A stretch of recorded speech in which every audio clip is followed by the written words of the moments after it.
typical piece of Norfolk countryside. The farmhouse, the trees, and the cornfields.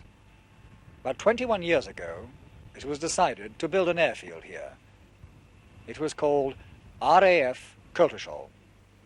The fields were turned into runways, and from these runways took off the Hurricanes and the Spitfires to fight the Battle of Britain. But today, things are a bit different. But there are people who can still remember the dark days of 1940. As you were 2 o'clock out this morning, the weather for this day promising. Hello, Pop. Can I have a word with you? Yes, sir. This is Mr. G, who's been on this station probably longer than anybody else. He's known affectionately to everybody as Pop. Pop, are you a Norfolkman? Yes, sir. When did you first come to this station? 1939, sir. That's quite some time ago. Yes, sir. What was your job when you came I here? look after drains then, sir. What job are you employed on now? I'm employed on flying headquarters, cleaning and taking the files to different squadrons in our jobs. You must have seen a tremendous difference in the planes from the Battle of Britain days to now. Yes, sir. Yes. I remember when Spitfires, Mustangs, bullfighters, and I remember when the landing ground was only grass, and we put Summerfield track down, and after that they put concrete.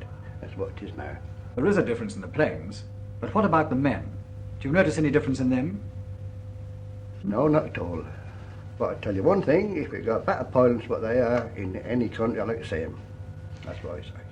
Now, during the Battle of Britain days, you must have had quite a few exciting experiences. What's the one that sticks in your memory the most? Well, when we had Jerry come over and put the bomb straight in the watchtower window and put the inside out.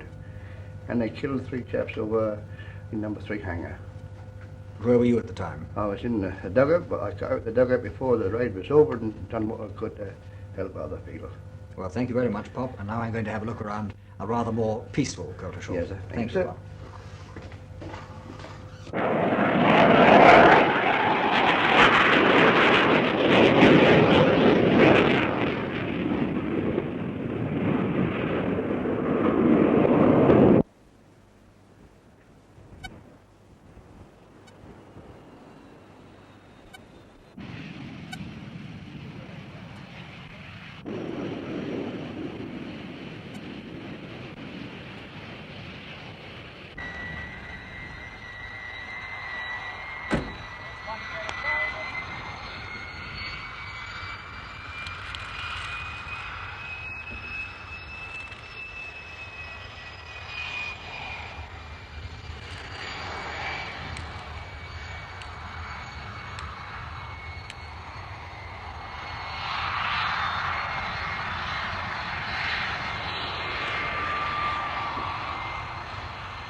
Well, that was very well done. Yes, sir.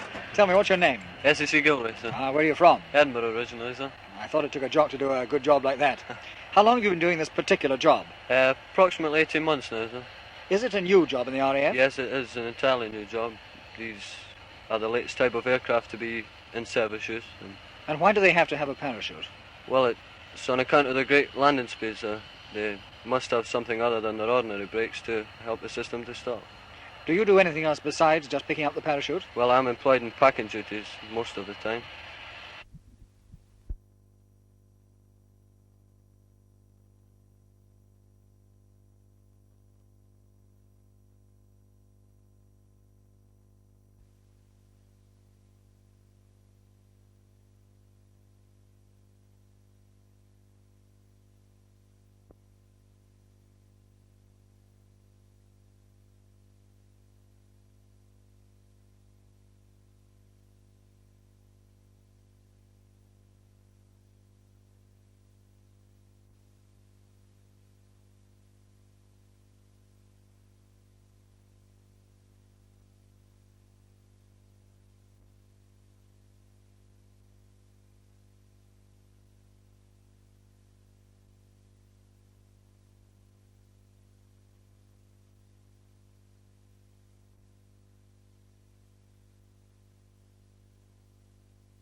Now I'm going to talk to the youngest Lightning pilot in 74 Squadron, Flying Officer Vaughan Radford. Hello. Hello there. How old are you? 23. How long since you joined the RAF is it that you started flying jets? I started flying jets 2 years after joining the Air Force, after training on piston Provost, in fact, which was the only piston engine I flew. And then you went on to Lightnings. No, Vampires, Hunters, and then the Lightning, in fact. Where have you just come from? Farnborough, where we've been doing formation arrows display, in fact, just like the one you see on Battle of Britain Day, in fact. And this is what we're going to see tomorrow, is it? Well, we hope so, yes. Good. Now, how long are you going to keep on flying jets? Well, as long as they'll let me, touch wood.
This is one of the Spitfires, incidentally, that you can see tomorrow at the Coltishall at home. I believe it's a Mark 9 Spitfire.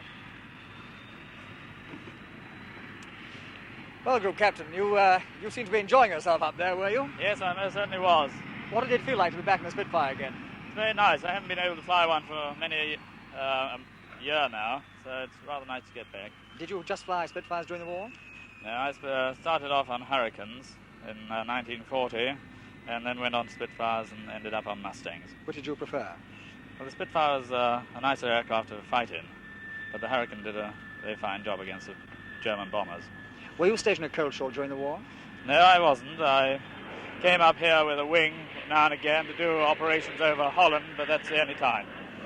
Who were your colleagues in those flying days? Well, all the many wing commander flyings like Douglas Bader, Johnny Johnson, and all the well-named people I seem to have known during my time, but there are many other chaps as well who are not always named. No, quite. How long have you been commanding officer here?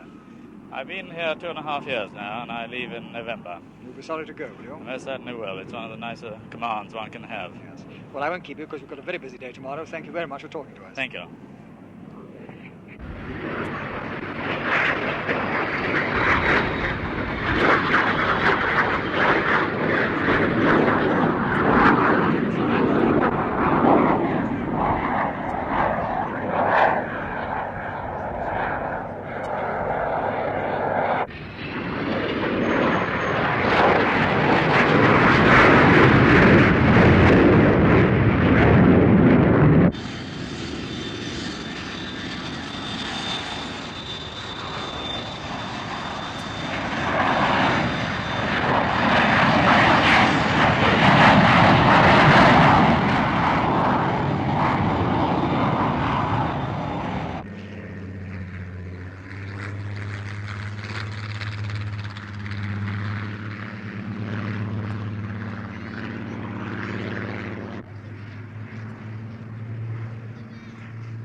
It seems to me that these displays must cost quite a bit of money. Now, where this money comes from and where it goes to, I'm going to find out. And I'm going to talk to Flying Officer Pat Miller. What exactly is your job? Well, I'm treasurer of the At Home Day Fund that raises the money for these charities. How many at-homes have you had? We've been at home for the past 2 years. This is the third one. 1959 and 68. What kind of money did you raise in the last 2 years? 1959, in fact, we raised just over £700. 1960, we'd raised it to 860, just over. How do you manage to do this? Surely, using all these aeroplanes, it must cost a great deal of money, doesn't it? Well, this isn't in fact true, because all the flying that takes place on the day is in fact continuation training for the Royal Air Force aircrew. So it's all covered. Yes. And how do you raise the profits that you make? Well, admission in fact is free. We do have a program which is sold. This is one of the very big sources of income. Car parking, we charge a nominal fee for car parking. And we have a set of amusement shows, side shows for people to take part in. What are the national profits throughout the country? Well, the figures there again for the last 2 years. 1959, it was £30,000, and the next year, 60, £35,500. And where does all this money go to? This money is divided equally. The Royal Air Force's Benevolent Fund takes half, and the Royal Air Forces Association takes the other half. How many stations this year will be open throughout the country? In fact, this year only 16.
That thrilling display, acrobatic display by lightning, is just a taste of the things to come.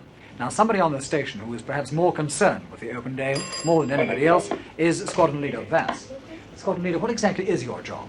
Well, I'm the chairman of the Battle Britain Committee, and we have about 12 people on the committee, and our job is to provide the public with an enjoyable day here, display on the ground and in the air. What will the public see when they come on Saturday? Well, now on the ground there will be an amusements hangar, a technical hangar, and a hangar showing general activities of the Royal Air Force. Also, many different types of aeroplanes. In the air, we hope to show aeroplanes flying that were flying in World War I, World War II, and are now flying today.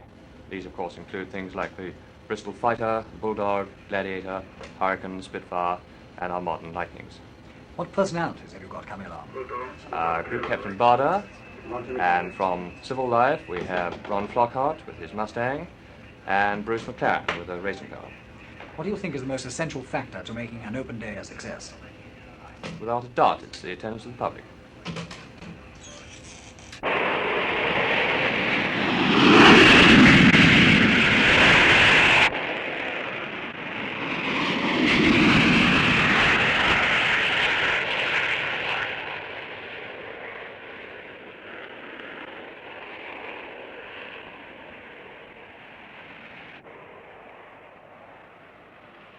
Royal Air Force, Coltishall, 1961. 21 years after the Battle of Britain. Instead of Spitfires and Hurricanes, now it's Lightnings and Javelins and a new generation of flyers. But the traditions and the spirit of the Battle of Britain remain.